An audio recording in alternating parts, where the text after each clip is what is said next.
2028 June నాటికి దేశంలో తెలంగాణ మోడల్గా నిలిపేలా హ్యామ్ పద్ధతిలో రోడ్ల నిర్మాణం పూర్తి చేస్తామని ఆర్ఎండ్బీ శాఖ మంత్రి కోమటిరెడ్డి వెంకటరెడ్డి తెలిపారు.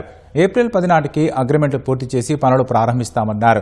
సుమారు 30,000 కోట్ల రూపాయలతో హ్యామ్ రోడ్ల నిర్మాణం త్వరలో ప్రారంభమవుతుందని, సుమారు 17,000 కోట్ల రూపాయల పనులకు టెండర్ల ప్రక్రియ కొనసాగుతోందని చెప్పారు. శాసనసభలో ప్రశ్నోత్తరాల సమయంలో రోడ్ల నిర్మాణంపై బీఆర్ఎస్ సభ్యులు పల్లా రాజేశ్వరరెడ్డి, హరీష్ రావు, సునీతా లక్ష్మారెడ్డి, బీజేపీ సభ్యుడు పాల్వాయి హరీష్ రావు తమ నియోజకవర్గాల్లో రోడ్ల నిర్మాణం నిలిచిపోయి ప్రజలు తీవ్ర ఇబ్బందులు ఎదుర్కొంటున్నారని తెలిపారు.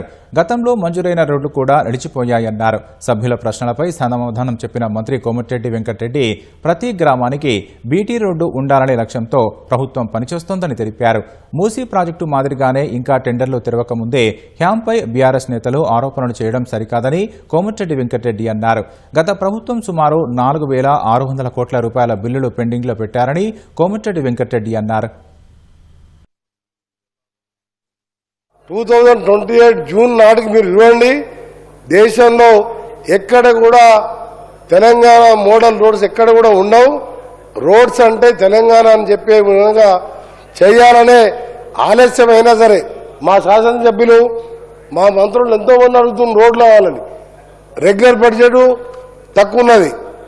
వాళ్ళు పెట్టిపోయిన బకాయిలు 4,600 కోట్ల ఆర్ఎండ్బీ రోడ్స్ మా డిపార్ట్మెంట్ బకాయిలు ఉన్నాయి.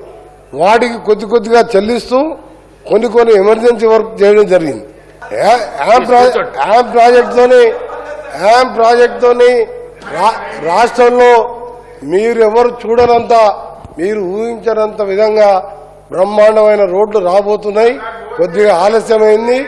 Siddipet ring road, Gajwel ring road, ముఖ్యమంత్రి గారి రింగ్ రోడ్డే మీరు పూర్తి చేయలే. ఇప్పుడు మేము చేయాలని ప్లాన్ చేస్తున్నాం. నువ్వు పిల్లర్స్ చేసి వదిలిపెట్టావు.